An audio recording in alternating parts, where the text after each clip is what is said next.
ورسوله اللهم صل على محمد وعلى آل محمد كما صليت على إبراهيم وعلى آل إبراهيم إنك حميد مجيد اللهم بارك على محمد وعلى آل محمد كما باركت على إبراهيم وعلى آل إبراهيم إنك حميد مجيد أما بعد فأعوذ بالله من الشيطان الرجيم بسم الله الرحمن الرحيم لقد كان لكم في رسول الله أسوة حسنة لمن كان يرجو الله واليوم الآخر وذكر الله كثيرا۔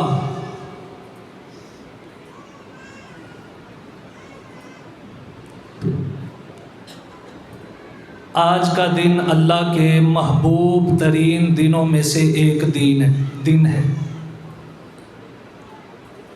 اور آج کے دن کا سب سے عظیم عمل اللہ کی راہ میں قربانی کرنا ہے۔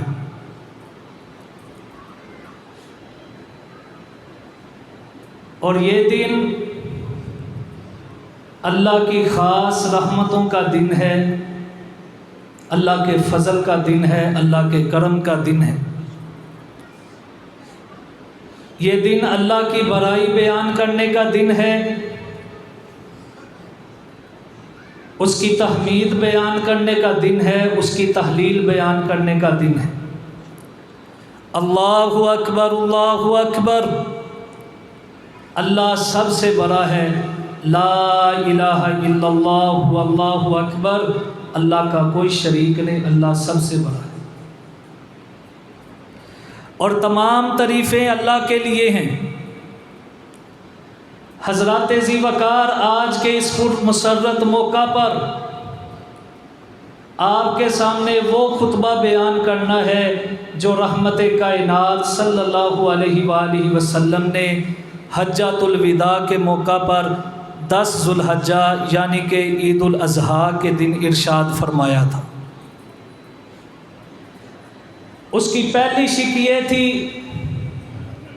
آپ نے ارشاد فرمایا لوگوں، جس طرح یہ شہر محترم ہے، جس طرح یہ دن محترم ہے، جس طرح یہ مہینہ مبارک اور محترم ہے، اسی طرح تمہارے مال، تمہاری عزتیں اور تمہاری جانیں جو ہیں یہ محترم ہیں۔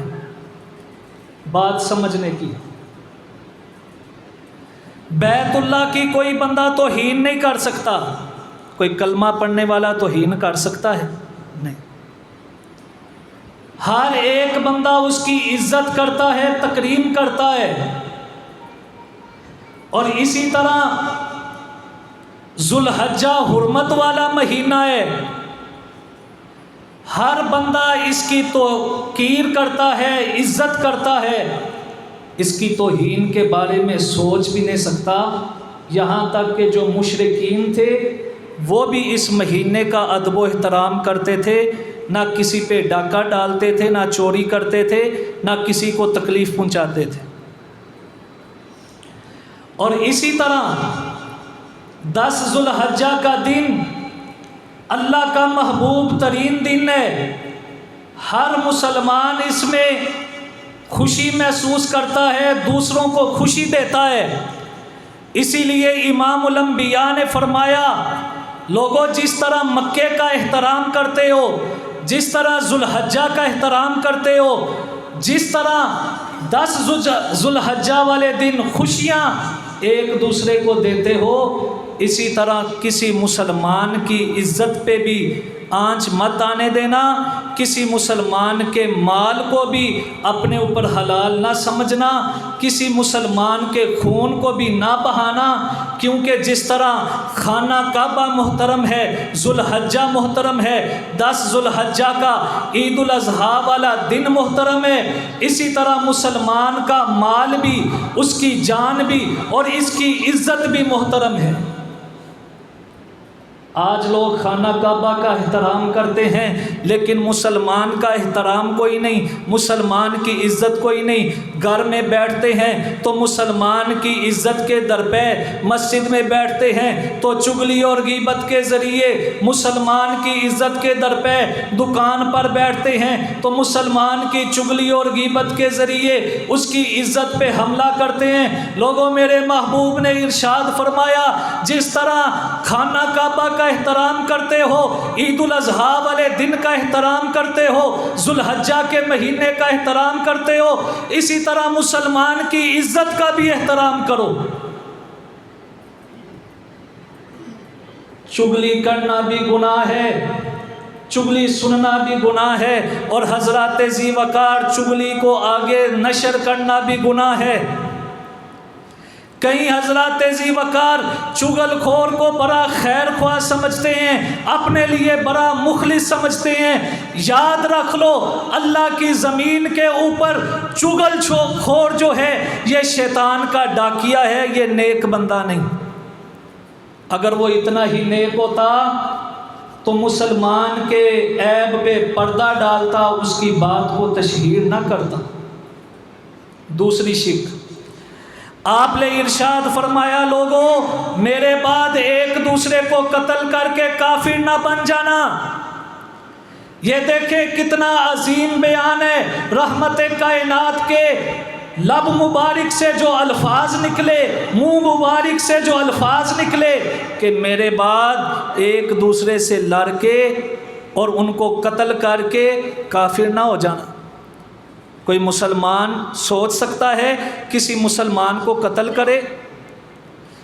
فرمایا المسلم من سلم المسلمون من لسانہ و یدہ، مسلمان تو وہ ہے کہ جس کے ہاتھ سے اور جس کی زبان سے دوسرا مسلمان محفوظ رہتا ہے۔ دوسرے مقام پہ ارشاد فرمایا سباب المسلم فسوق و قتالہ کفر، لوگوں مسلمان بھائی کو گالیاں دینا یہ اللہ کی نافرمانی ہے، اور اس کو قتل کر دینا، مار دینا، یہ کفر ہے۔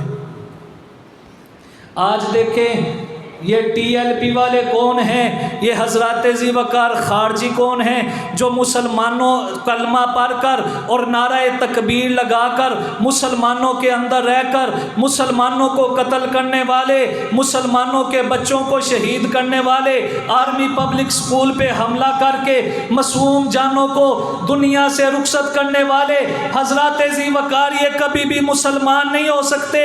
یہ کافر ہیں جو مسلمان کا نہ حق خون بہائے گا۔ اللہ کے نبی نے فرمایا وہ کافر ہے، اور فرمایا ہم کلاب النار، یہ جنت میں نہیں جائیں گے بلکہ یہ جہنم کے کتے ہیں۔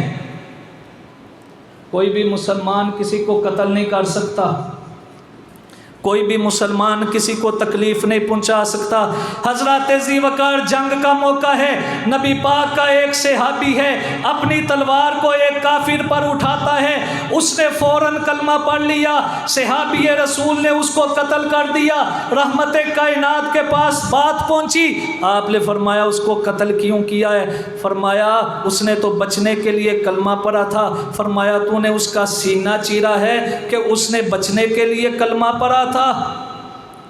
جو زبان سے لا الہ الا اللہ پڑھ لے، لوگوں اس کی جان بھی محفوظ ہو سکتی ہے، اس کا مال بھی محفوظ ہو جاتا ہے، اور اس کو نہ قتل کیا جا سکتا ہے نہ اس کو تکلیف پہنچائی جا سکتی ہے۔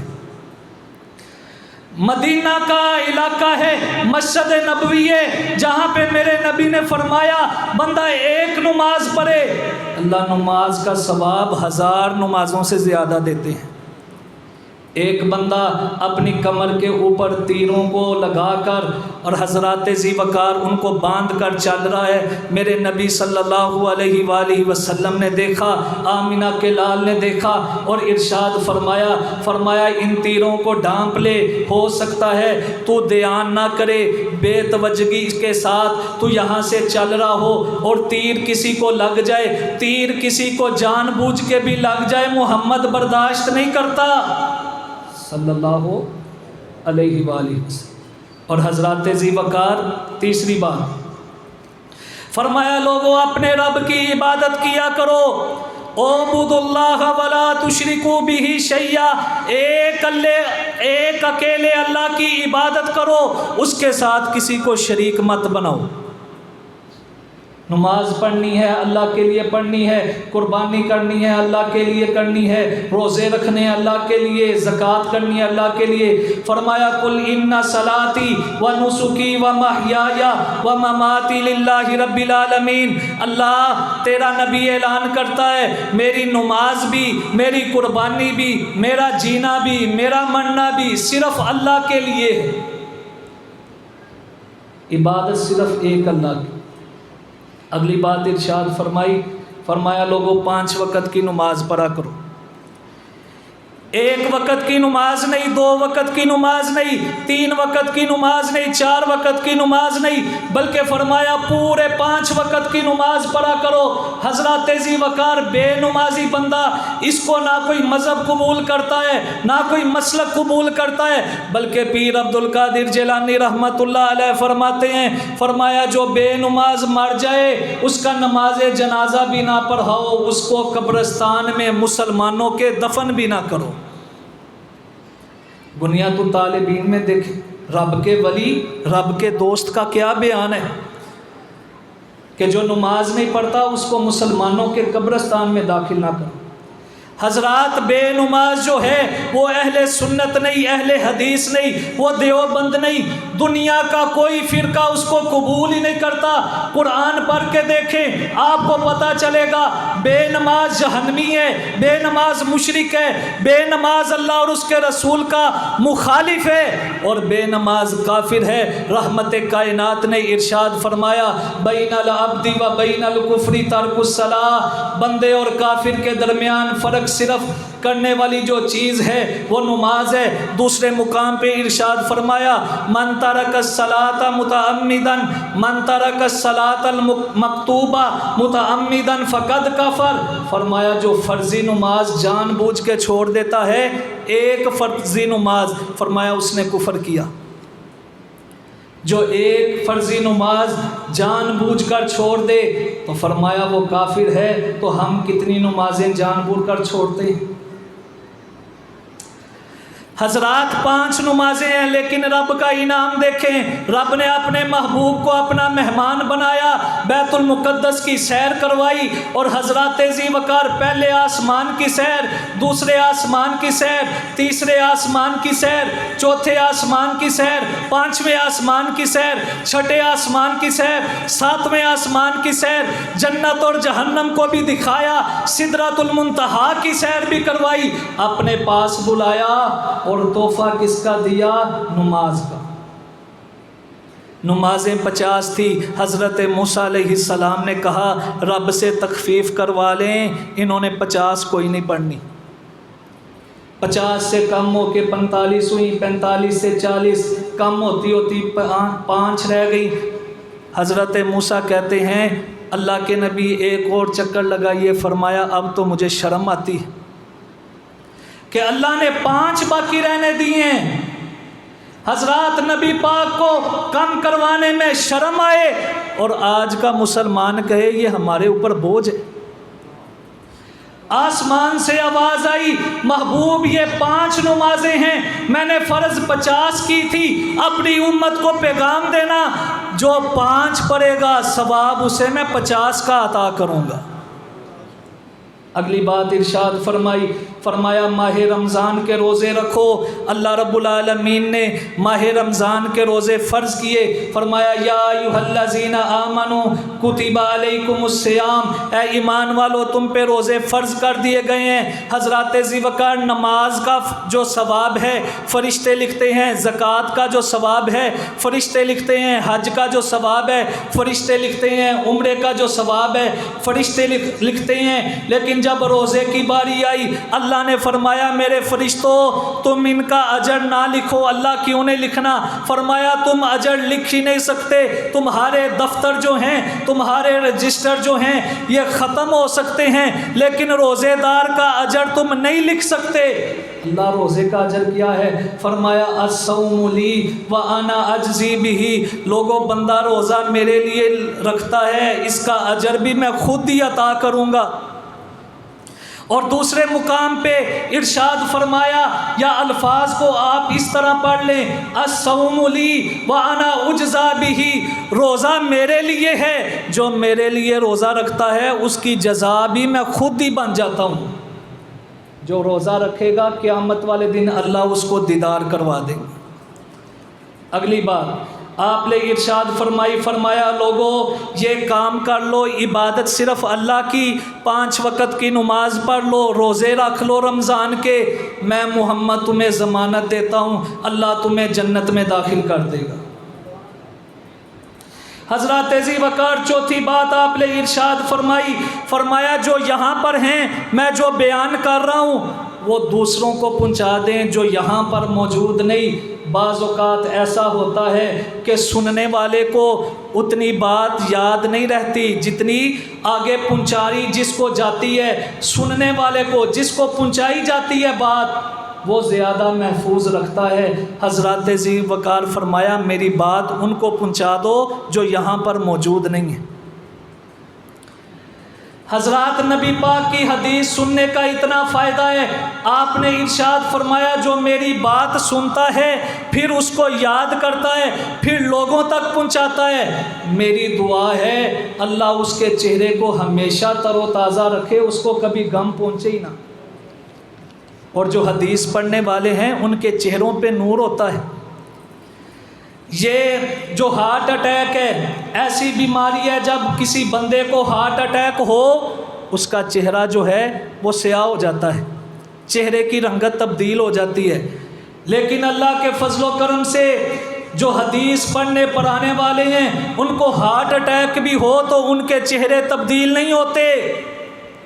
ہمارے استاد حافظ عبد المنان نور پوری رحمت اللہ علیہ جب فوت ہوئے تو ہارٹ اٹیک کے ساتھ ہوئے، ڈاکٹروں نے نوٹ لکھا اور کہا ہمارے پاس اس بیماری میں مبتلا جو بھی شخص آتا ہے اس کا چہرہ جو ہے سیاہ ہو جاتا ہے، لیکن عبد المنان ایسا شخص ہے کہ اس کا چہرہ جو ہے وہ تبدیل نہیں ہوا، ویسے ہی چمکتا چہرہ اور ویسے ہی سفید چہرہ۔ نبی پاک کا فرمان ہے جو میری حدیث کو سنتا ہے پھر یاد کر کے لوگوں تک پہنچاتا ہے اللہ ایسے چہرے کو ہمیشہ تر و تازہ رکھے۔ حضرات ایسا کام کر جائیں، آج سوشل میڈیا کا دور ہے، ہر بندہ فیس بک واٹس ایپ یوٹیوب استعمال کرتا ہے، زندگی بندے کی ختم ہو جاتی ہے، لیکن جو آئیڈیاں ہیں جو اکاؤنٹ ہیں وہ پیچھے رہتے ہیں۔ اپنے موبائل سے اپنی فیس بک سے گانے کبھی بھی شیئر مت کریں، فلمیں کبھی بھی شیئر مت کریں، جگتیں کبھی بھی شیئر مت کریں، شیئر کریں اللہ کا قرآن کریں، نبی پاک کا فرمان کریں۔ آپ قبر میں بھی ہوں گے، لوگ آپ کے مرنے کے بعد بھی آپ کی آئی ڈی سے قرآن سنیں گے، نبی کا فرمان سنیں گے تو آپ کو ثواب ملے گا۔ سیالکوٹ کا ایک ٹک ٹاکر تھا، بڑا واقعہ مشہور ہوا، جب فوت ہو گیا تو اس کا یار بھی ٹک ٹاکر تھا، اس کو خواب آیا، وہ خواب میں کہتا ہے یار میرا اکاؤنٹ ڈیلیٹ کر دے، مجھے بڑا ہی عذاب پہنچ رہے، مجھے جہنم کے اندر بڑا دردناک عذاب پہنچ رہے۔ پہلے دن خواب آیا، دوسرے دن خواب آیا، اس نے اگنور کیا، شاید فراق کی وجہ سے، جدائی کی وجہ سے خواب آ رہے۔ 1 ہفتے تک مسلسل یہی خواب آتا رہا۔ 1 ہفتے کے بعد اس نے جب اکاؤنٹ ڈیلیٹ کروایا ٹک ٹاک کا، اس کا ڈانس، اس کے گانے ڈیلیٹ کروائے، اپنا اکاؤنٹ بھی ڈیلیٹ کروایا، اس دن پھر اس کو رات کو خواب آیا تیرا بڑا شکریہ ہے کہ تو نے اکاؤنٹ ڈیلیٹ کروایا، میرے عذاب میں تخفیف ہو گئی ہے۔ تو میرے بھائیوں بری چیز جو ہے وہ شیئر مت کرے۔ اليوم نختم على افواههم وتكلمنا ايديهم وتشهد ارجلهم، فرمایا قیامت والے دن منہوں پہ تالے ہوں گے، یہ ہاتھ گواہی دیں گے، یہ پاؤں گواہی دیں گے۔ حضرات ذی وقار یہ بول بول کے اللہ کو کہیں گے میرے ساتھ یہ کام کرتا رہا، میرے ساتھ یہ کام کرتا رہا۔ یہ انگلی کے ساتھ ہی شیئر ہوتا ہے نا، یہ انگلی گواہی دے گی کہ اللہ اس نے میرے ساتھ گانا شیئر کیا تھا۔ اچھی بات شیئر کریں، نبی پاک کا فرمان شیئر کریں، نبی پاک کا بیان شیئر کریں، کبھی بھی غلط چیز شیئر نہ کریں۔ پانچویں بات آپ نے ارشاد فرمائی، فرمایا لوگوں آج کے بعد یہ جو میں حج کر رہا ہوں، شاید تم اگلے سال مجھے حج میں نہ مل سکو، کہ حج سے پہلے ہی میں اللہ کی دربار میں پیش ہو جاؤں، اور ذوالحجہ میں آپ نے حج کیا، اس کے بعد محرم، صفر، ربیع الاول، 3 ماہ کے بعد رحمت کائنات دنیا سے رخصت ہو گئی۔ اگلی بات اور آخری بات آپ نے ارشاد فرمائی، آپ نے لوگوں کو مخاطب کر کے ارشاد فرمایا، لوگوں مجھے بتاؤ جو بھی اللہ نے مجھ کو پیغام پہنچایا ہے میں نے تم تک پہنچا دیا ہے۔ سارے لوگوں نے بیک زبان ہو کر کہا جی اللہ کے نبی آپ نے پہنچا دیا ہے۔ آپ نے فرمایا اللہ تو گواہ رہنا، تمام لوگ کہہ رہے ہیں کہ جو اللہ نے اتارا محمد نے پہنچا دیا، اللہ تو گواہ رہنا صلی اللہ علیہ وسلم۔ آج کئی لوگ بلا کیا کرتے ہیں، علمی بات ہے، الف لام میم حروف مقطعات، یہ جو لوح قرآنی اس کا ترجمہ کیا کرتے ہیں، الف لام میم جہاں پہ آ جائے اللہ و رسولہ عالم، اللہ اور اس کا رسول جانتا ہے۔ بھائی اگر رسول اللہ جانتے ہیں اس کا معنی تو انہوں نے بتایا کیوں نہیں؟ سوال ہے نا۔ نبی پاک تو صحابہ سے وعدہ لے رہے ہیں 1,24,000 صحابہ سے میں نے سب کچھ بتا دیا ہے، سب نے بیک زبان ہو کر کہا بتا دیا ہے، پھر ہم یہ ترجمہ کیوں کرتے؟ اور قرآن ہے، فرمایا بلغ ما انزل الیک من ربک، میرے محبوب جو بھی آپ کو ہم نے پہنچایا ہے، آپ پہ اتارا ہے، لوگوں تک پہنچا دیں۔ فَإِن لَّمْ تَفْعَلْ فَمَا بَلَّغْتَ رِسَالَتَهُ، اگر آپ نے نہ لوگوں تک پہنچایا تو آپ نے رسالت کا حق ہی ادا نہیں کیا۔ تو یہ ترجمہ کرنا اللہ اور اس کا رسول جانتا ہے، یہ نبی پاک کی توہین ہے۔ اگر نبی پاک کو پتہ ہوتا، اللہ نے بتایا ہوتا تو نبی پاک ضرور بتاتے۔ اللہ سے دعا کیجئے جو کچھ بیان کیا ہے اللہ رب العالمین عمل کی توفیق عطا فرمائے، اور اس کو یاد، یہ جو خطبہ ہے ہر مسلمان مرد اور عورت اس کو یاد کرے، آگے لوگوں تک بھی پہنچائے۔ اللہ رب العالمین آپ کو جزائے خیر عطا فرمائے۔ بیماروں کے لیے دعا کرنی ہے، اللہ رب العالمین بیماروں کو شفا عطا فرمائے، اور اسی طرح تنگ دستوں کے لیے دعا